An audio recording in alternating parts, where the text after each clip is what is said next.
Ելենա Արշակյանի «Մարիա» սերիալի նկարահանումները շարունակվում են, հեռուստադիտողները դիտում են ու քննարկում հեռուստասերիալի հերթական սերիան։ Շատ լավ արեց Մարիան, շատ էր իրան թանկացրել, Դավիթը վիրավորում էր անընդհատ, գրել է հեռուստադիտողներից մեկը։ Մենակ տիկին Ալիսին ոչինչ չպատահի, նա շատ լավ է խաղում։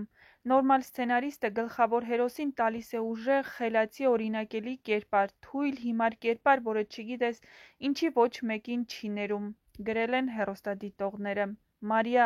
դու իրավունք չունես խիստ դատես տատիկին, որովհետև ինչ էլ եղած լինի, դա քո գործը չէ, քեզ պահել է կյանքով, մեծացրել, լավ կյանք են տվել,